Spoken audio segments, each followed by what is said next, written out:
Hello dear students, तो चलिए start करते हैं अपना इंटीग्रेशन का लेक्चर नंबर 3।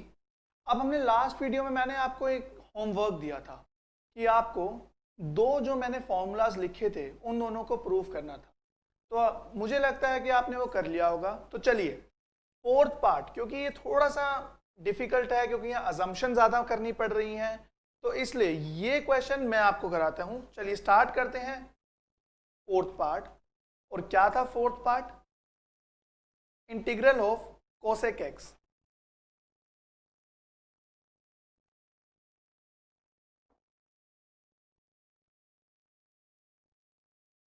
अब मुझे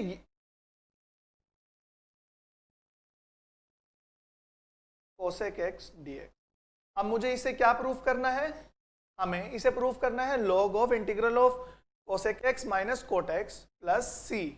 चलिए देखते हैं कैसे करेंगे इस क्वेश्चन को। अब सबसे पहले भाई यहाँ तो बस कोसेक्स को अगर मैं खोल कर लिखूँ तो 1/sin x लिखूंगा।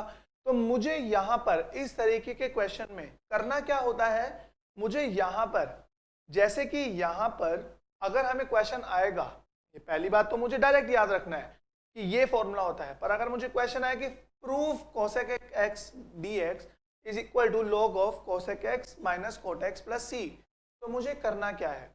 मुझे इसको मल्टीप्लाई करना है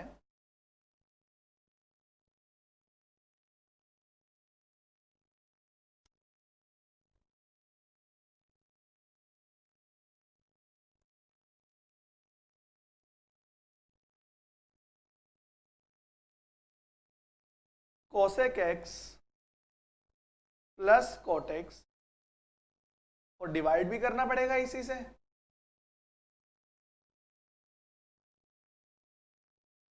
और इंटू dx।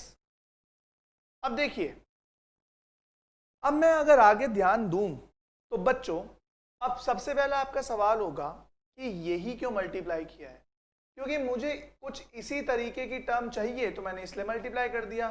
पर यहाँ वहां पर आंसर में था माइनस, पर सर आपने तो प्लस लिया है। वो इसलिए लिया है कि मैं इसको अब t मानने वाला हूं, और जब मैं t मानूंगा और कॉट को मैं डिफरेंशिएट करूंगा तो वहां नेगेटिव आता है, तो इसलिए मैंने यहां पर इसे प्लस लिया ताकि प्लस माइनस वो माइनस बन जाए। चलिए आगे बढ़ते हैं। अब देखो, अब मैंने cosec x plus cot x तो मैंने माना t, तो अगर मैं इसे डिफरेंशिएट करके लिखूं d by d t cosec x plus cot x is equal to 1। Cosec x का डिफरेंशिएशन क्या होता है? Minus of cosec x cot x, plus cot x का डिफरेंशिएशन क्या होता है? Minus of cosec square x.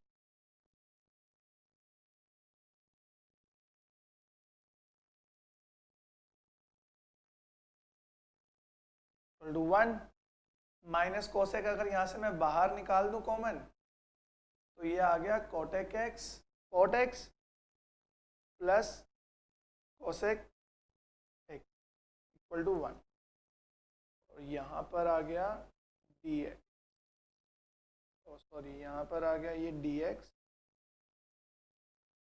Equal to d T.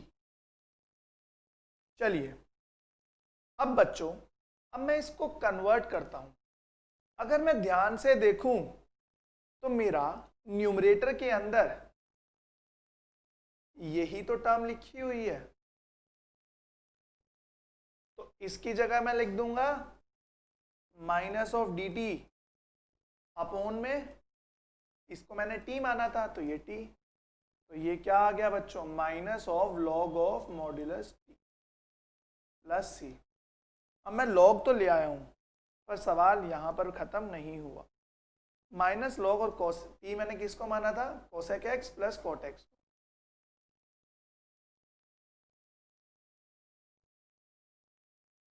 देखो, अगर मुझसे बस वैल्यू निकालने को बोला जाता कि भाई कोसेक एक्स की वैल्यू निकाल दो, तो मैं इसको यहां पर भी छोड़ सकता था।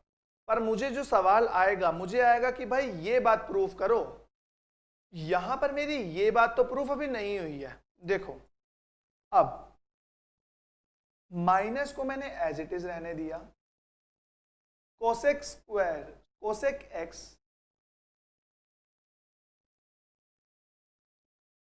प्लस कोट एक्स को मैंने मल्टीप्लाई किया cosec x minus cot x से, और डिवाइड भी करना पड़ेगा इसी नंबर से, इसी टर्म से।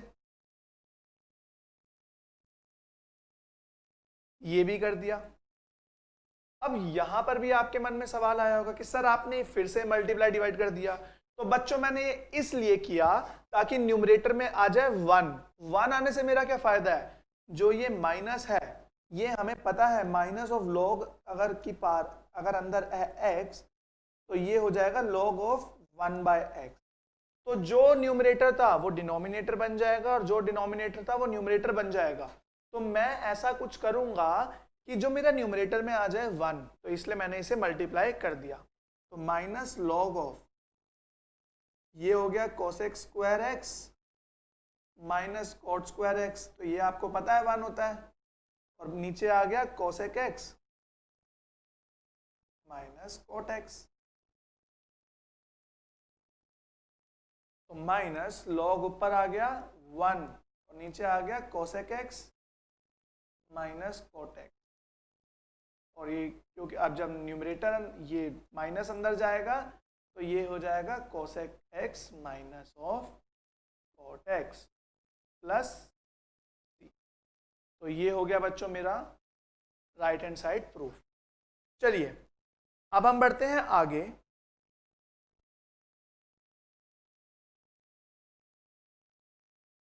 एक्सरसाइज 7.2 से पहले मुझे इतने ही फॉर्मूलेस की रिक्वायरमेंट थी, बाकी जितने भी होंगे हम आगे देखेंगे। चलिए स्टार्ट करते हैं अपनी एक्सरसाइज नंबर 7.2।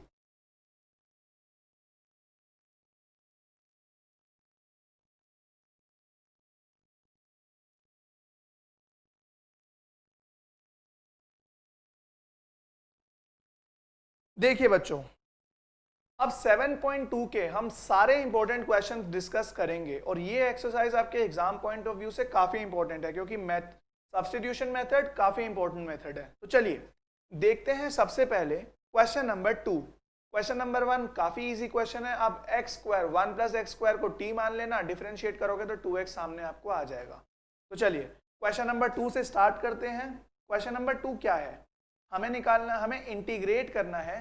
फंक्शन हमें क्या गिवन है, एक बार हम दोबारा देख लेते हैं, log x का स्क्वायर प्लस अपॉन x। तो मुझे इंटीग्रेट करना है log x का स्क्वायर अपॉन में x, तो विद रिस्पेक्ट टू dx। तो चलिए अब इंटीग्रेट करना है। अब इंटीग्रेट कैसे करेंगे, अब मैं यहां पर या तो x को t मान सकता हूं या log x को t मान सकता हूं।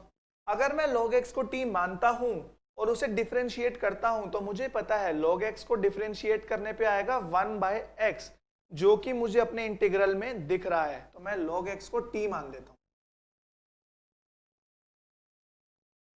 तो d/dt of log x is equal to 1, तो ये आ गया 1/x dx/dt is equal to 1। तो dx/dt सॉरी dx/x हमारा आ गया dt के बराबर। चलिए अब मैं अपने इंटीग्रल के अंदर ये वैल्यूज पुट करता हूं। log x को मैंने माना था t, तो ये हो गया t स्क्वायर। तो dx/x क्या हो गया dt, इसकी जगह मैंने लिख दिया dt। अब इसको मेरे को पता है क्योंकि इंटीग्रल ऑफ x की पावर n dn dx होता है x की पावर n+1 अपॉन में n+1। तो ये क्या हो जाएगा बच्चों, t³/3 प्लस c। और t मैंने किसको माना था, t मैंने माना था log x को, log x³/3। तो ये हो गया हमारा आंसर। अब बच्चों, अब मैं यहां पर आपको थोड़ा बहुत लॉगरिथम का बेसिक बताता हूं क्योंकि लॉग बार बार आपको अब यूज करना है तो क्वेश्चन में काफी बार यूज होगा, तो इसलिए आपको बेसिक आना चाहिए। देखिए, अगर log x की पावर 3 लिखा है और log ऑफ x क्यूब लिखा है, ये दोनों सेम चीजें नहीं है, ये अलग है और ये अलग है। अगर x क्यूब log के अंदर जो नंबर है, for example log of a की पावर n, तो आप इसको n को बाहर log के साथ मल्टीप्लाई करके ऐसे लिख सकते हैं। ये log की एक प्रॉपर्टी होती है।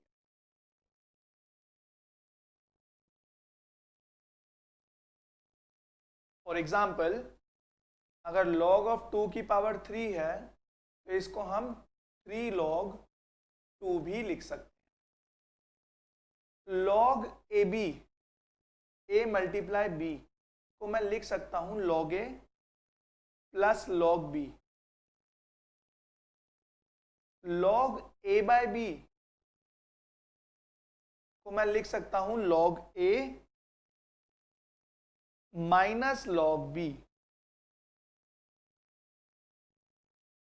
और अगर मेरे पास लॉगरिथम बेस है, मान लीजिए x, और ये है a, तो मैं इसको log a by log x भी लिख सकता हूं और अपनी मर्जी से कोई भी बेस ले सकता हूं, पर कंडीशन है न्यूमरेटर और डिनोमिनेटर का बेस दोनों का सेम होना चाहिए, जैसे यहां पर है। तो ये कुछ इंपॉर्टेंट प्रॉपर्टीज है हमारी log की, जो कि आप बार बार यूज करने वाले हैं। अब देखिए,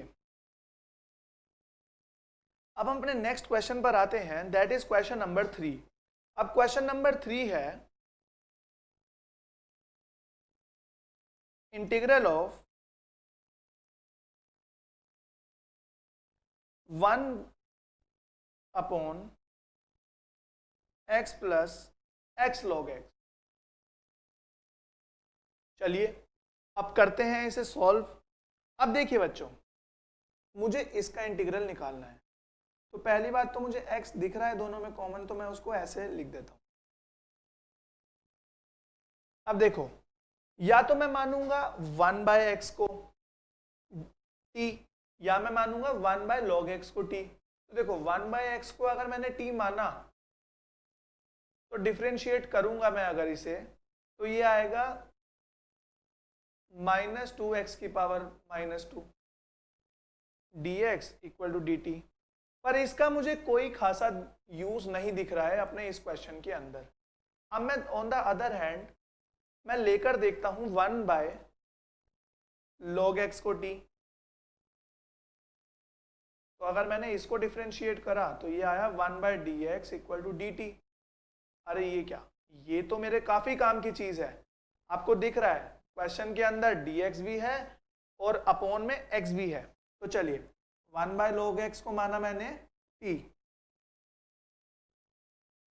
अब देखिए यहां पर आपका एक सवाल और होगा कि आपने बस log x को t क्यों नहीं माना। तो बच्चों, अगर आपको कभी भी log x या कोई भी टर्म हो जिसको आप t मान रहे हैं, उसके साथ कोई कांस्टेंट दिखे जो प्लस हो रहा है माइनस हो रहा हो, तो आप हमेशा उसे कंसीडर कीजिए। क्यों कीजिए?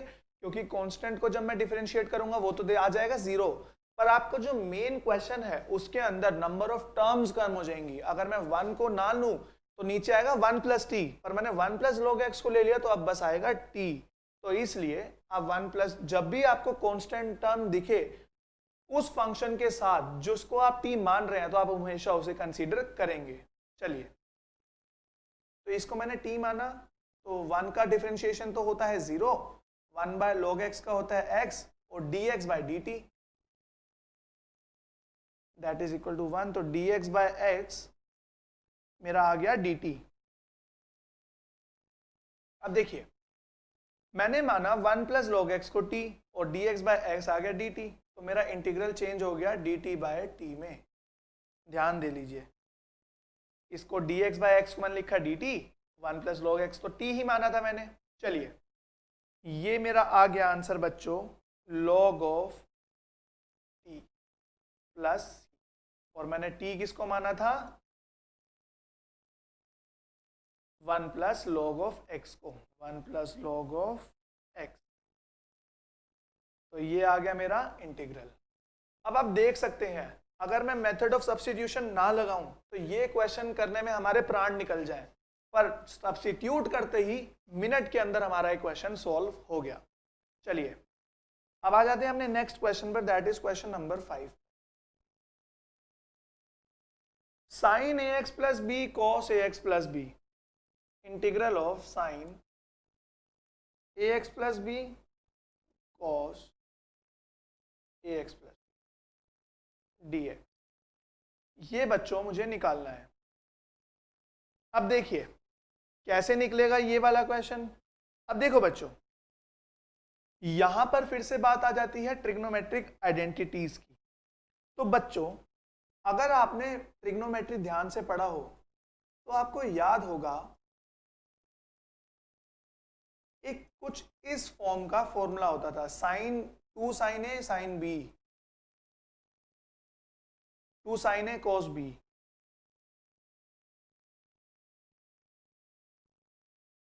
तो मैंने क्या किया, उस ट्रिग्नोमेट्रिक फॉर्मूला में चेंज करने के लिए 1/2 से डिवाइड किया, 2 से ही मल्टीप्लाई किया। अब ये तो मुझे अपना फॉर्मूला साफ साफ नजर आ गया। मुझे पता है 2 साइन ए कॉस बी होता है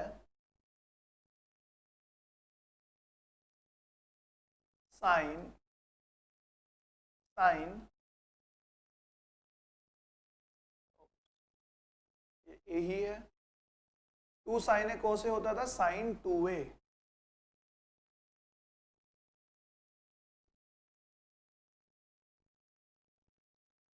तो चलिए अब 1/2 और इसकी जगह मैंने क्या लिखा, साइन 2 ए एक्स प्लस बी, और ये आ गया डी एक्स। तो बच्चों अब इस क्वेश्चन में ज़्यादा कुछ रहा नहीं है। हमने जब मेथड ऑफ सब्स्टिट्यूशन स्टार्ट किया था तो हमने एक एग्जाम्पल किया था साइन एम एक्स वाला। तो अब ये उसी फॉर्म का क्वेश्चन बन चुका है। तो अब हमें क्या करना है, 2ax प्लस बी को मैंने t मान लिया, डिफरेंशिएट किया तो आया 2a dx equal to d t, dx equal to आ गया dt बाई 2a। तो अब मैं पुट कर देता हूं ये वैल्यूज। तो 1/2 integral of sine 2ax plus b को मैंने माना t, तो साइन t, और dx की जगह मेरे को क्या लिखना है अब, dt बाई 2a। तो dt बाई 2a, तो ये हो गया 1/4a integral of sign t dt। तो 1/4a integral of sign t क्या आया, -1/cos t, sorry 1 minus cos t plus c। तो ये हो गया minus cos t by 4a plus c, और माइनस cos t क्या हो गया बच्चों, 2ax प्लस बी।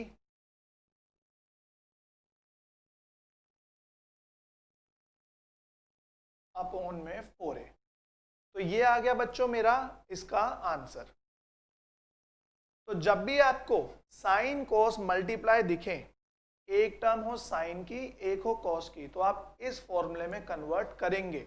हमेशा इसी अप्रोच से करेंगे तो आपका question with in a minute solve हो जाएगा, अदरवाइज इसमें काफी दिक्कत आपको आएगी। तो अगर आपको साइन और कॉस मल्टीप्लाई होते दिख रहे हैं तो आप 2 साइन ए कॉस बी या फिर 2 साइन ए कॉस ए लगाकर उसे सॉल्व कीजिए और आपका आंसर इजीली आ जाएगा। चलिए अब बढ़ते हैं आगे। ये था हमारा क्वेश्चन नंबर 5। अब हम करते हैं आगे क्वेश्चन नंबर 6।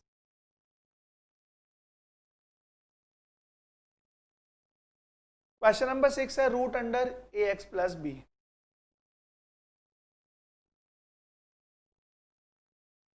का इंटीग्रल। तो देखो अब अंडर रूट ए एक्स प्लस बी, अगर मैं इस पूरे को ही ए एक्स प्लस बी को ही टी मान लूं तो ये मेरे पास आ जाएगा a d x equal to d T.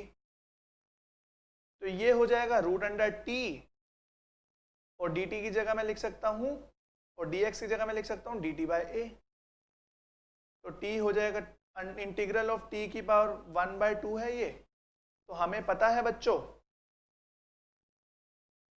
Integral of x की पावर n dx क्या होता था, x की पावर n+1 अपॉन में n+1। तो मैं यहां पर t की पावर, क्योंकि रूट है तो 1/2 प्लस 1 अपॉन में 1/2 प्लस 1, और a तो एज इट इज नीचे मल्टीप्लाई हो रहा है, प्लस c। तो 1/a इंटू टी की पावर 3/2 अपॉन में 3/2 आ गया 2 इंटू 3a टी की पावर 3/2 प्लस c। तो ये आ गया बच्चों मेरा आंसर। अब ये था क्वेश्चन नंबर 6। अब हम आ जाते हैं अपने नेक्स्ट क्वेश्चन पर, दैट इज क्वेश्चन नंबर 9। तो क्वेश्चन नंबर 9 क्या कहता है, इंटी 4x plus 2 under the root x square plus x plus 1। हमें इसे इंटीग्रेट करना है। 4x plus 2 under the root x square plus x plus 1 dx।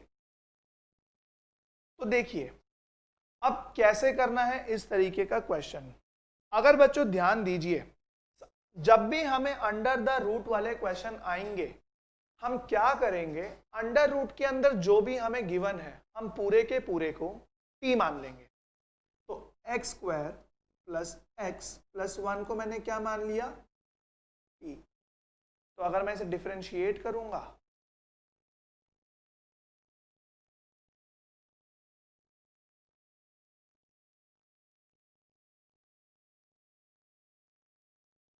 तो ये आया 2x प्लस 1 और साथ आया dx बाई dt। तो ये हो गया 2x plus 1 dx equal to dt। और पर हमें dt तो दिख रहा है। अब बच्चों, अब मुझे 2x प्लस 1 भी अपने क्वेश्चन में दिख रहा है।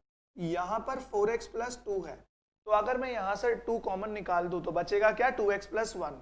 तो देखो integral 2 into 2x plus 1 under the root x square plus x plus 1 dx। तो बच्चों अगर मैं under the root x square plus x plus 1 को t मान के लिखूं, तो बच्चों ये आ गया 2 root x sorry root t और साथ ही dt। चलिए यहां तक हमारा आ गया। अब अगर मैं t2 को बाहर निकाल दूं रूट t, तो फिर से x की पावर n का इंटीग्रल करेंगे, तो ये हो गया t की पावर 3/2 अपॉन में 3/2 इंटू 2 प्लस c। तो ये हो गया बच्चों 4t की पावर 3/2 अपॉन में 3 plus c।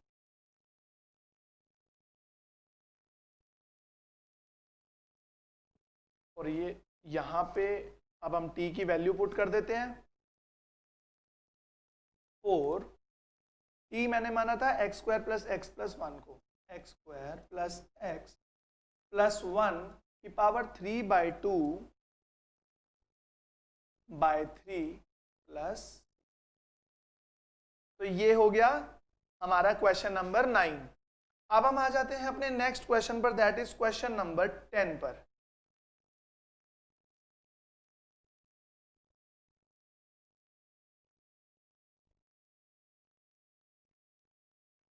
One upon x minus root x.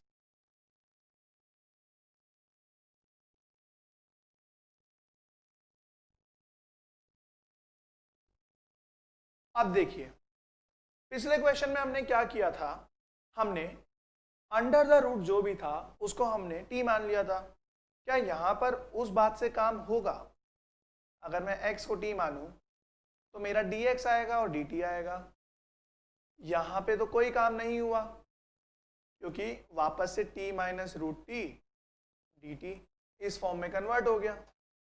तो ये तो सेम ही चीज़ है, तो इससे तो मेरा क्वेश्चन नहीं सॉल्व हो पाएगा। अगर मैं रूट एक्स को मानूंगा पूरे को, फिर भी मेरा क्वेश्चन मुझे सॉल्व होता नहीं दिख रहा। तो देखिए अब हम करेंगे क्या, हम under the root x common निकाल देते। इससे होगा क्या, ये रूट एक्स आया -1।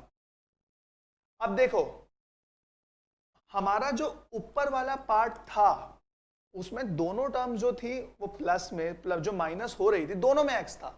तो मैं अगर किसी एक को टी मानता था, दूसरा भी हम उसको डेरिवेट करके और नहीं ला पाते। अब यहां क्या हुआ, यहां पर ये मल्टीप्लाई में चेंज हो गया, और अगर मैं किसी एक को मानता हूं जैसे कि रूट एक्स -1 को मानता हूं, तो मुझे दूसरा अपना डिफरेंशिएट में आता हुआ दिख रहा है। जैसे कि देखिए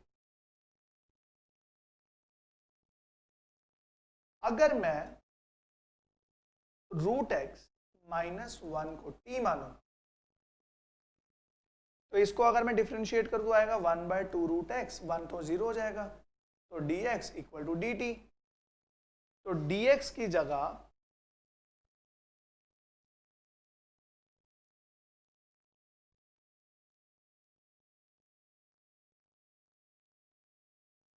dx अपॉन में रूट एक्स की जगह मैं लिख सकता हूं 2dt।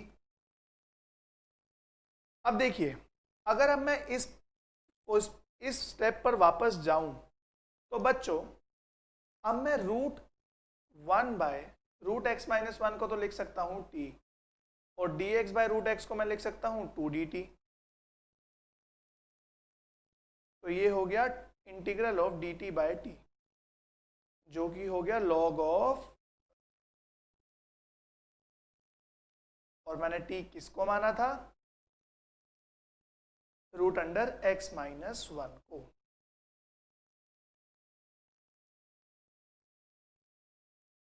तो ये आ गया मेरा आंसर। चलिए अब हम आ जाते हैं अपने नेक्स्ट क्वेश्चन पर, दैट इज क्वेश्चन नंबर 11 पर। अब देखो क्वेश्चन नंबर 11 में x plus under the root x+4 हमें गिवन है। तो बेसिकली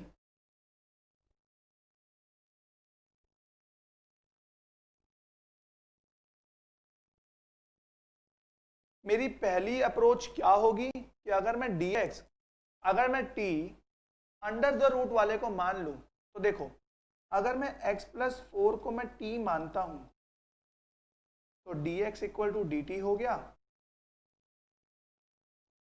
और x की जगह मैं लिख सकता हूं t-4, और ये हो गया रूट t, और ये dx की जगह तो dt लिख ही सकते हैं। तो देखो ये कैसे आया बच्चों, फिर से वही डिफरेंशिएट करके। अब यहां पर मुझे अपना सवाल सॉल्व होता हुआ आगे दिख रहा है। अगर मैं इन दोनों को डिस्ट्रीब्यूट करके लिख दूं और फर्दर आगे डिस्ट्रीब्यूट कर दूं इंटीग्रल को,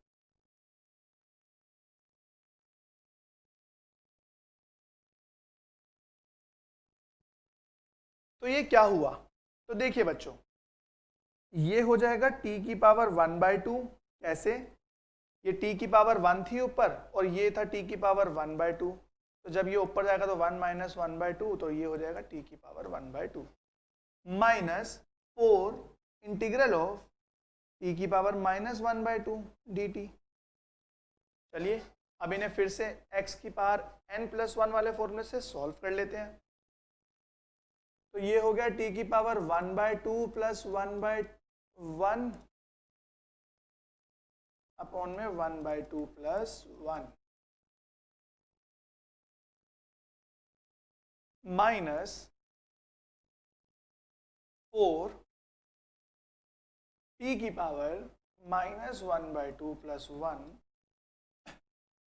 अपॉन में -1/2 + 1। साथ में हमें रीजन मेंशन करना पड़ेगा, बिकॉज x की power n dx we know that कि वो होता है x की पावर n+1 अपॉन में n+1। तो ये हो गया बच्चों t की पावर 3/2 अपॉन में 3/2 -4t की पावर 1/2 अपॉन में 1/2 तो 2t की पावर 3/2 अपॉन 3 माइनस 8t की पावर 1/2। अब यहां तक मेरा t की टर्म्स में तो आंसर आ गया। तो चलिए अब इसे x की टर्म में ही मान लेते हैं। x को मैंने क्या माना था, t को मैंने माना था x+4। तो चलिए डाल देते हैं।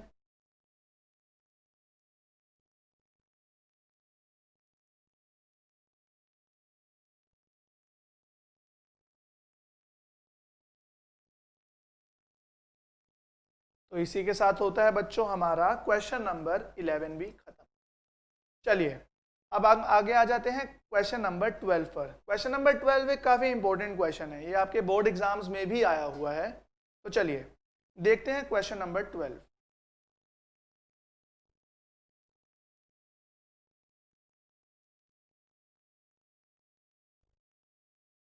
x³ - 1 की पावर 1/3 x की पावर 5, इंटीग्रल निकालना है मुझे इसका। अब देखो कैसे मैं इंटीग्रल निकालूंगा, किसको मैं t मानूंगा, अब मुझे वो यहां पर सिलेक्ट करना है।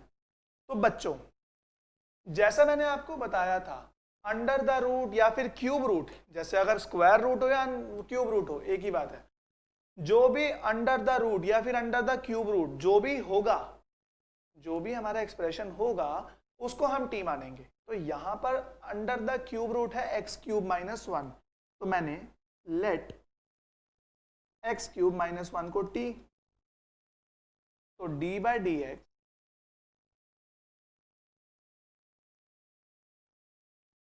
मैं इसे बार बार dx लिख देता हूं बच्चों, हमेशा ये dt के रिस्पेक्ट में डिफरेंशिएट होता है। 3x² और 1 को तो डिफरेंशिएट करूंगा तो 0 आएगा, ये आ गया dx/dt इक्वल टू 1, तो 3x²।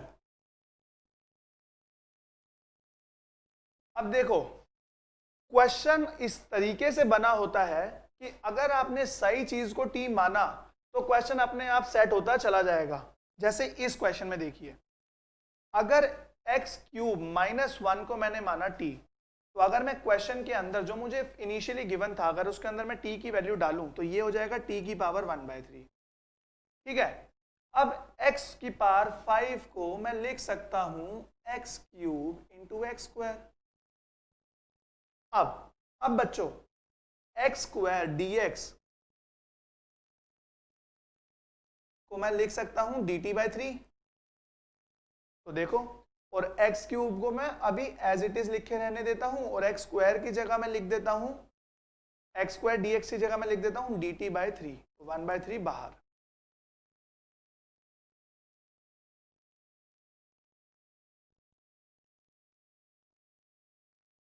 तो मेरे पास एक्सप्रेशन जो आया वो ऐसा आया, पर अभी यहां पर x² गया नहीं है। मैंने t किसको माना था, मैंने t माना था x³ - 1 को, तो x³ की जगह मैं लिख सकता हूं t+1। यहां से मैं x³ की जगह t+1 भी तो लिख सकता हूं, तो लिख डालता हूं।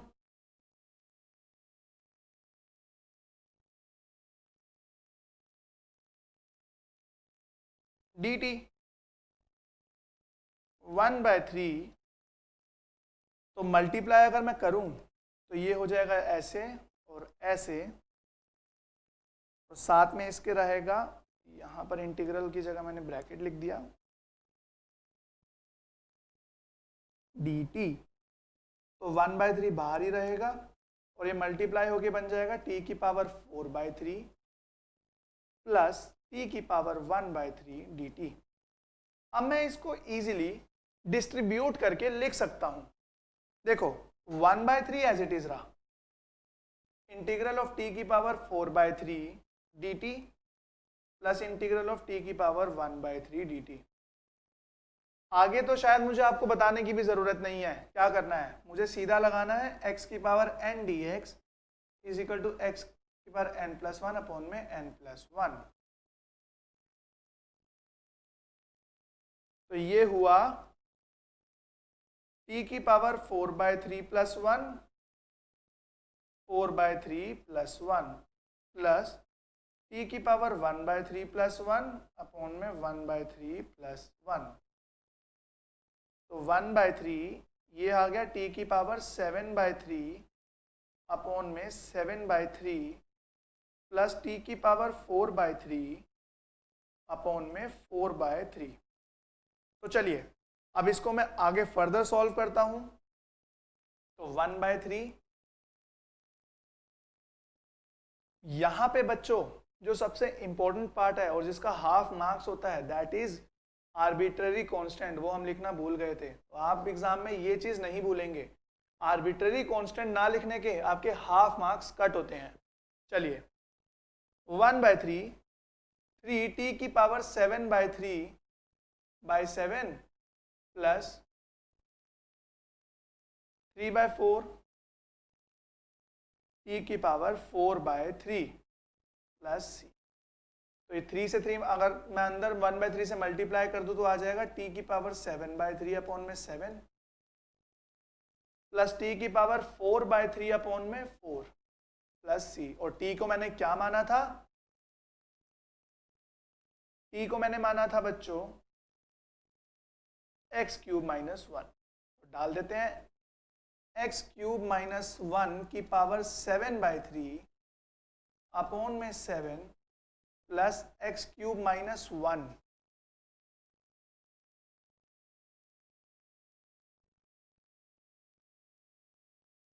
की पावर 4/3/4 प्लस सी।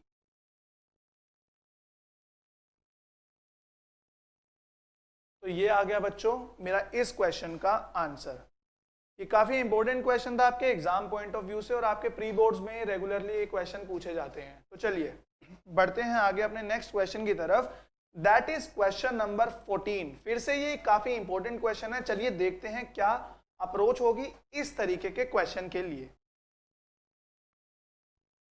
क्वेश्चन नंबर 14, देखो क्वेश्चन नंबर 14 है 1/x log ऑफ x की पावर m। अच्छा यहां पे मुझे एक चीज दे रखी है x > 0। क्यों दे रखी है? क्योंकि बच्चों x लॉगरिथमिक के अंदर जो भी फंक्शन होता है वो नेगेटिव कभी नहीं हो सकता, तो इसलिए, और जीरो नहीं हो सकता। क्यों? क्योंकि अगर जीरो हो गया तो डिनोमिनेटर जीरो हो जाएगा और नॉट डिफाइंड हो जाएगा ये फंक्शन। तो चलिए अब मुझे निकालना है integral of 1/x log x by m। ये तो मजाक क्वेश्चन है। log x को मैं अगर t मानता हूं तो 1/x log x का डिफरेंशिएशन मुझे क्वेश्चन के अंदर दिख रहा है, तो log x को मैंने क्या माना? t। तो 1/x dx equal to dt। चलिए पुट करते हैं अपने क्वेश्चन के अंदर ये वैल्यूज। तो 1/log x को मैंने माना t, तो t की पावर m ये हो गया, और dx की जगह मैं लिख सकता हूं, सॉरी dx/x की जगह मैं लिख सकता हूं dt, और ये बन गया मेरा इंटीग्रल ऑफ t की पावर -m dt। तो ये हो जाएगा t की पावर -m+1 अपॉन में t की -m+1, या फिर मैं इसको ऐसे लिख दूं तो अगर 1 - m अपॉन में 1 - t मैंने किसको माना था? log ऑफ x को। तो log x की पावर 1 - m अपॉन में 1 - m plus c where x is greater than 0। चलिए तो इस तरीके से करेंगे हम इसे सॉल्व। अब बच्चों हम अपने नेक्स्ट क्वेश्चन की तरफ बढ़ते हैं, दैट इज क्वेश्चन नंबर 19। तो चलिए देखते हैं क्वेश्चन नंबर 19 में क्या है। क्वेश्चन नंबर 18, 17, 16, 15 आप इजीली सॉल्व कर सकते हैं। अगर फिर भी आपको अगर कोई डाउट आते हैं तो आप हमसे चैट में पूछ सकते हैं। चलिए तो स्टार्ट करते हैं क्वेश्चन नंबर 19। क्वेश्चन नंबर 20 भी सिमिलर टू 19 है, पर 19 थोड़ा इजी है, 20 में थोड़ा सा आपको सोचना है, और ये काम मैं छोड़ता हूं आप पर। आप सॉल्व करके मुझे सॉल्यूशन चैट में भेजेंगे, मैं आपको बताऊंगा कि आपका तरीका सही है या नहीं है। चलिए क्वेश्चन नंबर 19, e की पावर 2x माइनस 1 अपॉन में e की power 2x plus 1। Question number 19, e की पावर 2x माइनस 1 e की पावर 2x प्लस 1। चलिए अब देखते हैं क्या करना है इस तरीके के क्वेश्चन। अब बच्चों मुझे इसको इंटीग्रेट करना है विद रिस्पेक्ट टू dx। या तो अगर सारा कुछ न्यूमरेटर में होता तो मैं मल्टीप्लाई करके अलग अलग कर देता तो ये हो जाता, पर यहां मुझे कुछ दिख नहीं रहा जिसको मैं यूज करके, जिसको मैं t मानकर मैं आगे अपना क्वेश्चन बढ़ा सकूं। तो हमें यहाँ क्या करना पड़ेगा, अगर आपको ऐसा कुछ नहीं दिख रहा, क्योंकि यहाँ पर या तो आप e की पावर 2x को t मान सकते हैं या e की पावर 2x प्लस 1 को t मान सकते हैं, इसके अलावा हमारे पास और कोई ऑप्शन नहीं है। तो देखिए अब अगर मैं चलिए मान लेता हूं कि e की पावर 2x प्लस 1 को t, तो ये क्या हो गया बच्चों मेरा 2e की power 2x dx equal to dt। तो बच्चों यहां तो मैं इस तरीके से सॉल्व नहीं कर पाऊंगा क्योंकि मुझे dx के साथ ये मल्टीप्लाई होता दिख रहा है, 2 की पावर 2 इंटू ई की पावर 2x मल्टीप्लाई होता नहीं दिख रहा। तो चलिए अब ये तो मैं अज्यूम नहीं कर सकता, अब क्या अज्यूम करूं, तो मैं यहाँ कुछ भी अज्यूम करूंगा मेरे से सवाल नहीं हो पाएगा। इस तरीके के क्वेश्चन में, इस पर्टिकुलर टाइप के क्वेश्चन में मैं क्या करूंगा, मैं इसको न्यूमरेटर को भी और डिनोमिनेटर को भी e की पावर x, अगर यहाँ 2 की पावर x है तो मैं e की पावर x से डिवाइड करूंगा, e की पावर 4x होता तो मैं e की पावर 2x से डिवाइड करूंगा, e की पावर 8x होता तो मैं e की पावर 4x से, मतलब आधी पावर से मैं न्यूमरेटर को भी और डिनोमिनेटर को भी डिवाइड कर दूंगा हमेशा। क्यों करूंगा, इस स्टेप के बाद मैं उसका आपका जवाब दूंगा। देखो e की power 2x minus 1 divided by e की पावर x अपॉन में e की पावर 2x प्लस 1 अपॉन में e की पावर x dx। ठीक है, अब देखिए अगर मैं इसे आगे लिखूं तो ये हो गया e की पावर x माइनस e की पावर माइनस x और नीचे हो गया e की पावर x प्लस e की पावर माइनस x। ये बन गया आपका नेक्स्ट क्वेश्चन, चेक कर लीजिए अपनी बुक्स में, क्वेश्चन नंबर 20 बिल्कुल इसी फॉर्मेट का है। आगे जैसे इसे सॉल्व करूंगा क्वेश्चन 20 भी वैसे ही सॉल्व होगा। अब देखिए मैं यहां तक आ गया, अब मोटिव क्या था मेरा यहां तक आने का, तो ध्यान दीजिए अगर मैं इसको t मान लूं तो जब मैं उसे डिफरेंशिएट करूंगा, अगर मैं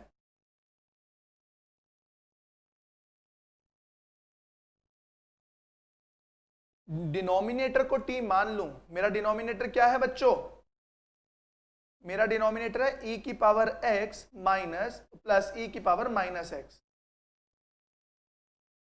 तो e की पावर x प्लस e की पावर माइनस x को अगर मैं मान लूं t,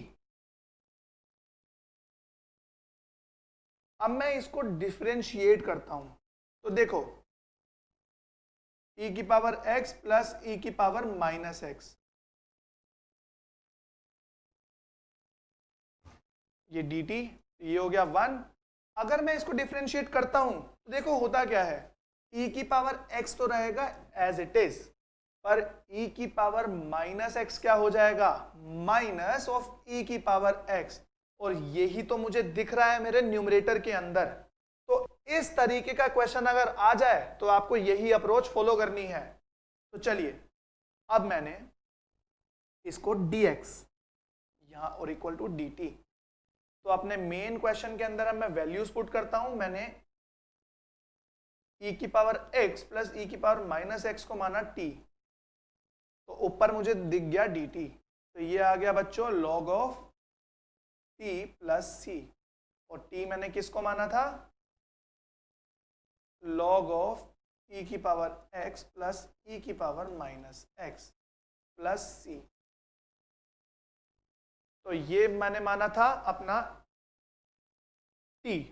तो इस तरीके के क्वेश्चन जब भी आएंगे तो आपको यही अप्रोच फॉलो करनी है। 2 की पावर x गिवन था यहाँ पे, e की 2 की पावर x, अगर यहाँ 4x होता तो क्या करते आप 2x से डिवाइड करते, अगर 8x होता तो आप e की पावर 4x से डिवाइड करते, और हमेशा इस क्वेश्चन को ऐसे ही हम सॉल्व करेंगे।